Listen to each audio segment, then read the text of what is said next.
Warning: the following episode of That Mental Ginger Show contains strong language and adult themes. Alright, troops.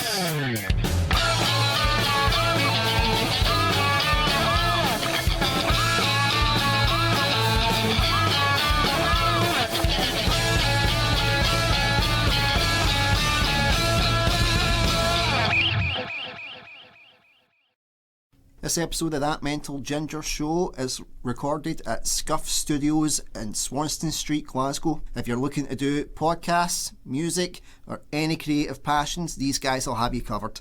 For more information, contact Scuff Studios at scuff.studios.gla@gmail.com or find them on Facebook or Instagram and drop them a message. Scuff Studios, to nurture your creative passions. Hello and welcome to That Mental Ginger Show with your host Andrew Durning, aka The Mental Ginger. Now, my three faithful followers, I don't actually feel like I can just say The Mental Ginger because we have two Mental Gingers today. This must be a sign of the apocalypse. Two gingers in a studio. What could possibly go wrong? Well, we're about to find out because he's also a very well respected stand-up comedian, Chris. Thank you so much. Give us your full name, your full introduction, so we can all embrace the gingerness. Thank you for having me, Andrew. Yes, so my name's Christopher John Stephen, and one half of Ginger Ale Comedy, which is a sort of not-for-profit performing arts group that I set up, but I'll go and talk about that in a bit. And I did my best to look like you looking through a warped evil mirror. Well, in fairness, I look like I was dragged through a hedge backwards. That's what happens when you're married and have kids. So the first thing I like to do with all my guests is to get them to tell us about their origin story, because if there's one thing we all have in common, we all have an origins. So, Christopher John Stephen, in your own time, please tell our three faithful followers your origin story. Oh, well, difficult to sort of narrow it down as to how I end up doing stand-up comedy. We'll start with the basics. Where were you born? Okay, so I'm from Aberdeen originally, and sort of grew up in the the bit where it just about becomes Aberdeenshire, which is quite nice, but it's still Aberdeen. So I suppose I started doing performing there because I got sort of bit parts in the sort of local pantomimes when I was a kid. So nice. So how old were you when you started doing the pantos? Oh gosh, I must have been about 10 or 11. So got the very coveted role of the Lord High Executioner in Aladdin, which nobody remembers is in Aladdin. In fairness, that's Disney's fault. Well, that's true. Yeah, I mean, that's Hollywood for you. Yeah, that's another story for another day. That's why I'm still underground. No one's going to look for that. But yeah, I was always very interested in this sort of stand-up comedy. I had loads of VHSs of folk like Lee Evans, Jasper Carrott. Bob Monkhouse has always been one of my sort of comedy icons, because people always ask you who's your favourite stand-up comedian. You literally just stole my question. Oh well. So it was Bob Monkhouse. Definitely. What did you find that gravitated you to him? Because it's quite an interesting choice. People normally will go Billy Connolly which in fairness is good, but that's the thing. Everybody always thinks Bob Monkhouse was the guy who did all the game shows, and fair enough, he did a lot of game shows, but the main reason he got those gigs was he was lightning fast with regards to sort of how he interacted with people. He always came up with sort of stuff on the spot. He was really good with his one-liners as well. Oh yeah, I mean, one-liners were absolutely fantastic, and you could tell just sort of it just sort of came naturally to him like that. It was just one of these people was built for comedy, and it was very difficult to actually.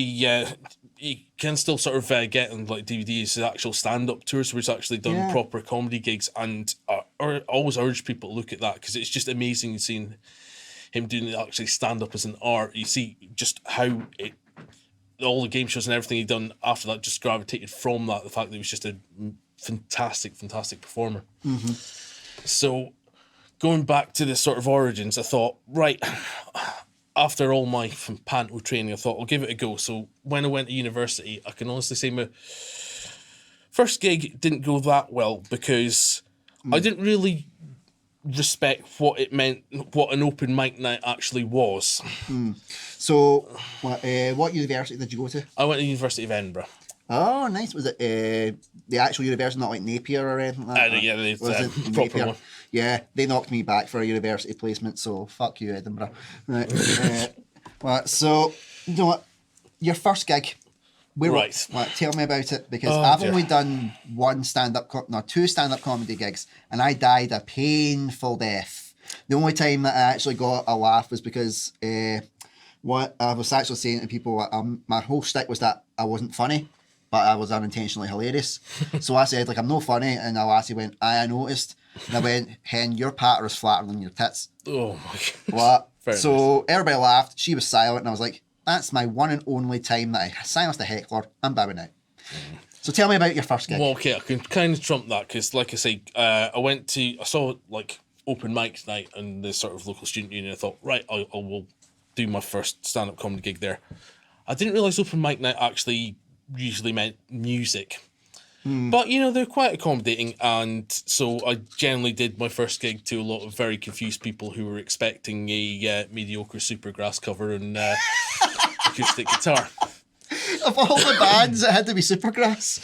So again, was start in the deep end, and then anything else after that's got to be a sort of a whoosh up. yeah, it's got to be a bonus from that point. So, what year was that you done your very first open mic? Well, let's say technically, yeah, that was going probably about 2003. But Right. when I got into stand up, legit was when I sort of moved back to Aberdeen. Now, I'll credit quite a lot of people for that, but the main focus of it was obviously I didn't really know how to get into stand up comedy. There wasn't a big stand-up comedy scene in Aberdeen at the time. This was before the days of what happens now with breakneck comedy and rock opera comedy, and there's actually legit clubs based in Aberdeen for comedy. You didn't have any of that in the sort of 2000s. But what you did have was some very, very good local groups. I remember one group in particular called Comedy Capers, which existed about that time, which was run by a very sort of a good woman called Wendy Ivers. Now, what she did was she got people who were interested in stand-up comedy, and she'd had quite a lot of experience sort of going down to Glasgow and Edinburgh doing gigs. So they managed to get sort of local bars and clubs in Aberdeen involved, and actually did routine new act stand-up comedy nights for people who were just starting out and doing their material. Yeah. And it was great. I met so many people sort of through that. People like sort of Martin Byrne, who've gone on to done sort of acting and do quite a lot of the sort of local comedy gigs in Scotland. And it was just good to sort of start doing material like that. And that's where I sort of found a forte for actually going on stage and doing that. I mean, fair enough, I still do stand-up comedy as a hobby. And, you know, I've got a full-time job as a software test analyst during the day, but it was nice to just sort of be able to have that as a sort of second string and, you know, do comedy with people that sort of Hear about the software analysts. Take a wee detour.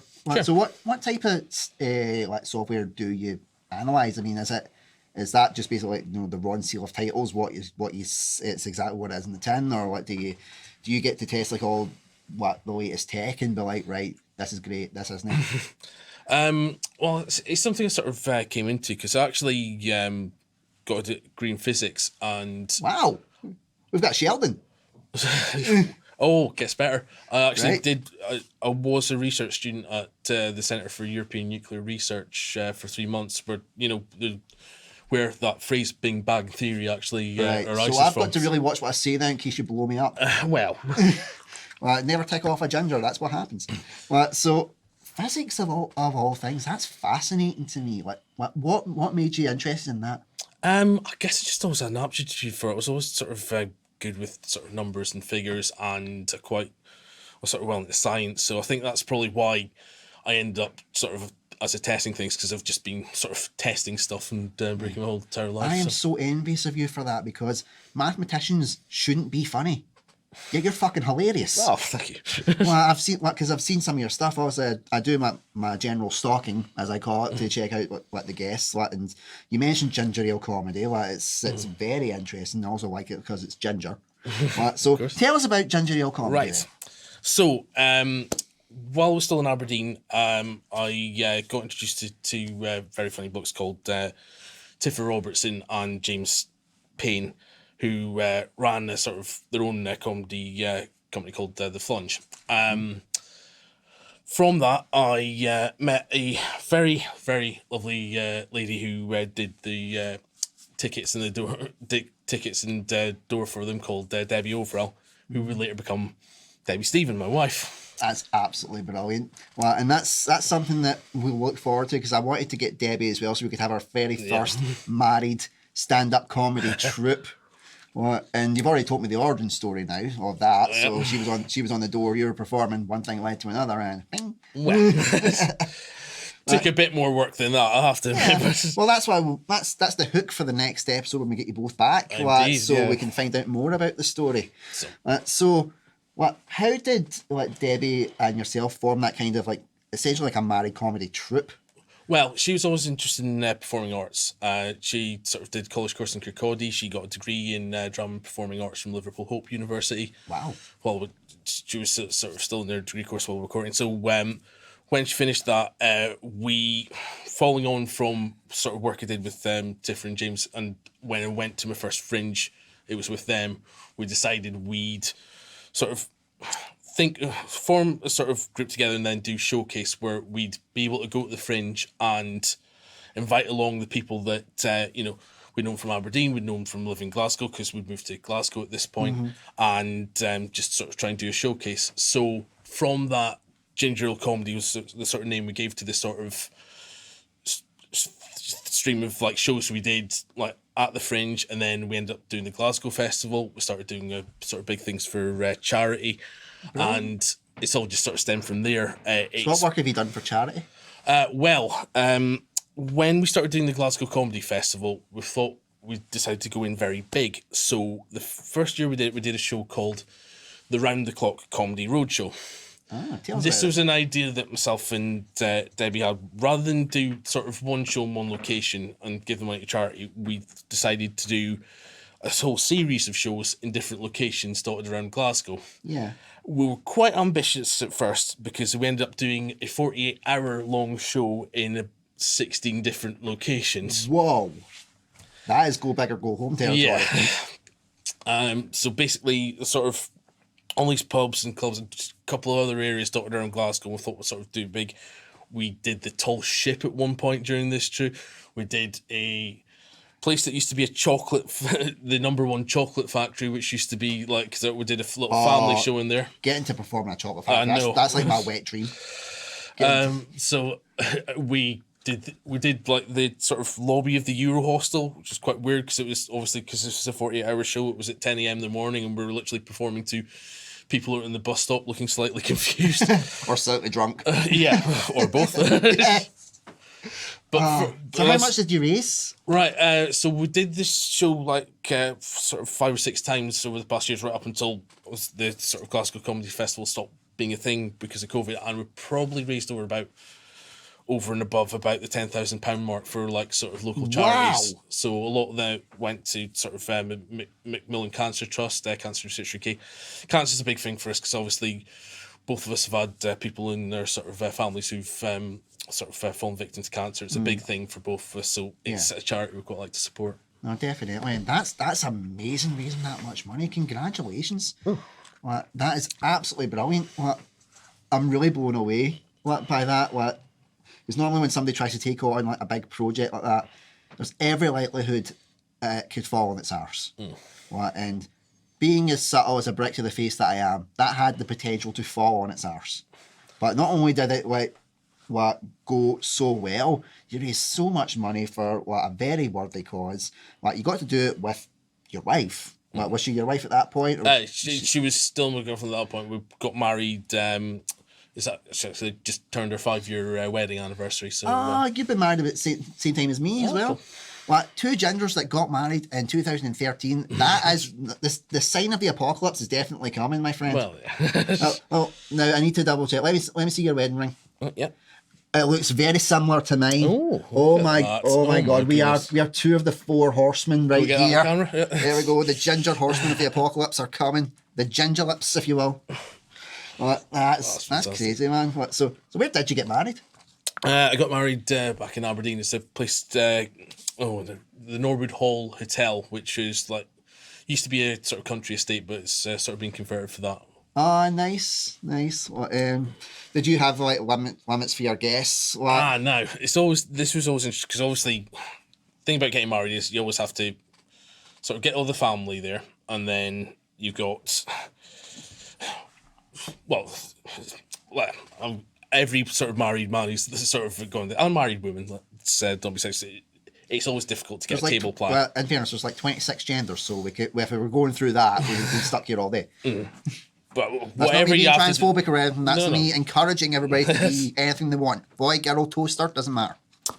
whatever kind of wedding you have as well, whatever you do, whether it's humanist, whether it's Christian, you will eventually have to look at a table plan and sit scheming for. Oh my god, I hated the table plan. Hated it. It was a nightmare. And we only had like 50 guests for the day. And that was still like, oh my god, I don't want to sit that person next to that person. That person might not get on with that person. Oh my god, it was a headache.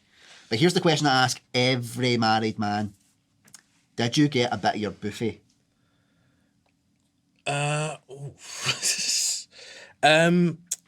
Good question, actually. Yeah. Now, Because that's something like, after I got married, everybody talked about how the buffet was banging. And I never got a bit, because you're wanting to make sure the guests are having a good time. People are coming up to you like buying drinks, and like you're talking away to everybody. So the buffet had came and gone, and I hadn't even noticed. So it's the one piece of advice I give to every person that's getting married. I say, make sure that you have someone delegated to bring you a bit of your buffet. good point. And everybody has said, oh, I won't need to worry about that. I'll make sure I'm all right. And then after they get married, I say, did you get your buffet? And they go, no, I didn't think about it. Like, you didn't listen to the key advice, man. Well, one of the things we did was box clever with that, because obviously you pull every favour in when you get married, and the two key ones were my aunt decided to do the cake for weddings, so we've got all these really good, just the best red velvet cupcakes we've ever had in our life, and they were nice. so popular. They were so good. Yeah. But It was Alison's aunt that done our wedding cake as well. there you go. Yeah, there we are. But And- it was all down to her specs, so I never got a fucking bit. So yeah. Aside that. And the other one was a good friend of ours and fantastic fringe promoter, a guy called Ray Fordyce. Yeah. He's based in Edinburgh. His day job is he works at a fudge sort of factory known as the Fudge Kitchen on the Royal Mile. Oh, nice. So, God bless the guy, because not only did he manage to get us about £10 of fudge for her favours for her guests, which I had to log back from Edinburgh on a train full of really drunk people from Motherwell to get back to my house.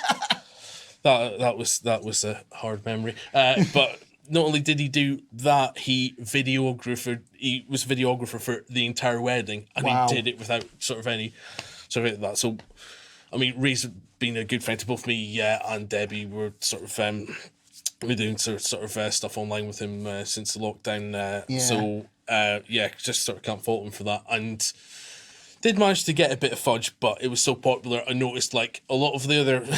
Some of the other comedian guests were literally going around the tables and going, "I'll have that fudge and I'll have that fudge." That's the whole point of the comedians. It's like, what are you doing? It's a shame for it to go to waste. Won't name any names in particular who actually did that, And but it was popular. So. In fairness, I done that at the end of the night when people were leaving and their drinks were still there. And I'm like, no point in going to waste. No, Not back. Well, and it meant it was for free.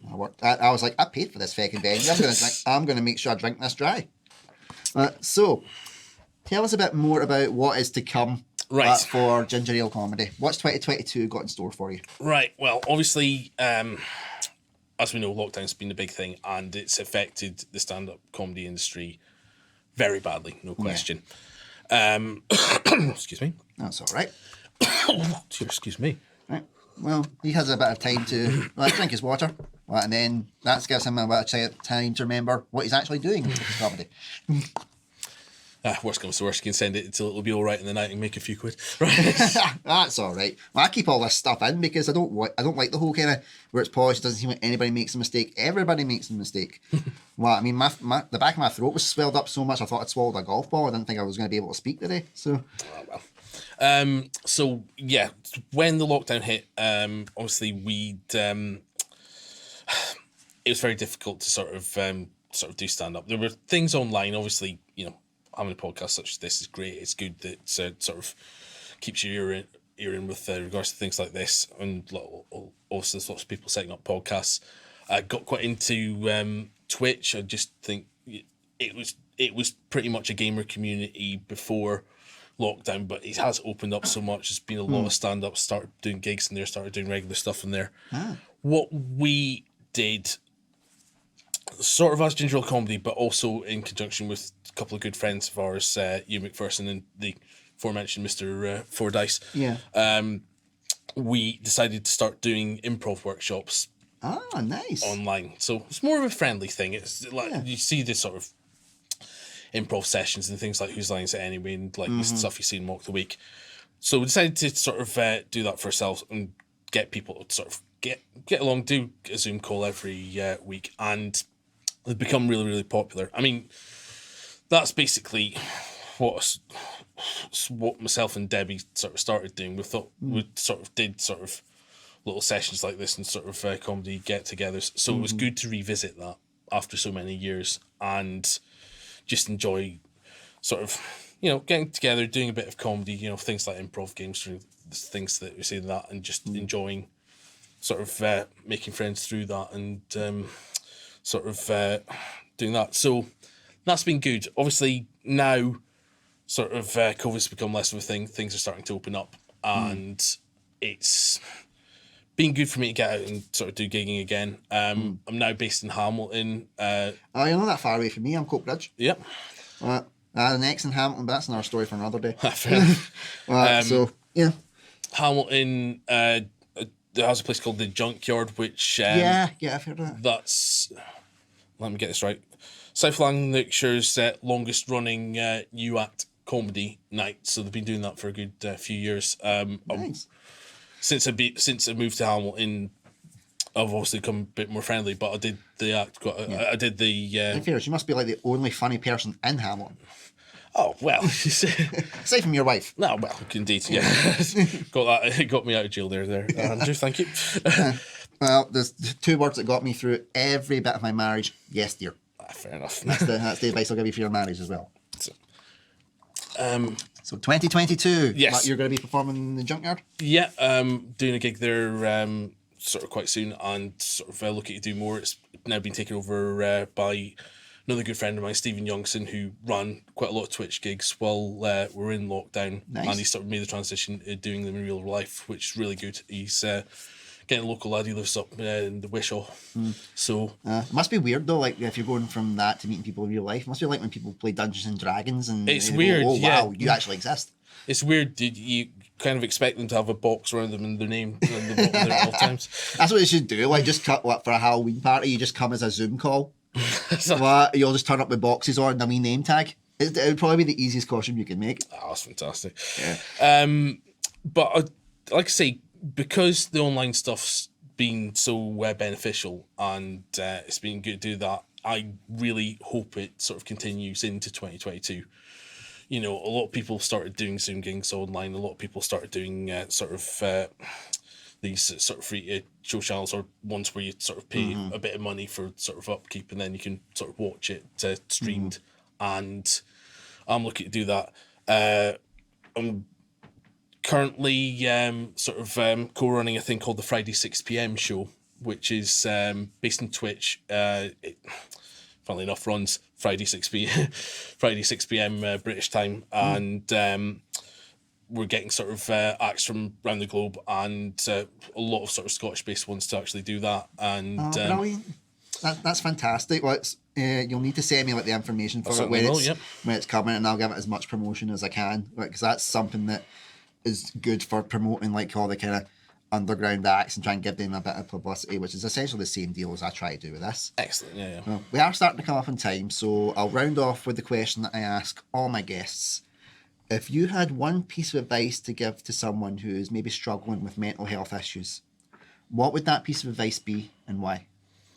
Now, yes, it's one of the reasons why I'm really sort of excited about doing this, because, yeah, I have had quite a lot of struggles with mental health over the past few years. I'm really sorry to hear that. You know, sometimes, it's been very, very difficult, and it can feel just so hard to open up to people. And, when you're in a position like that, it sort of can grate in you and it feels bad. So what I'd say is,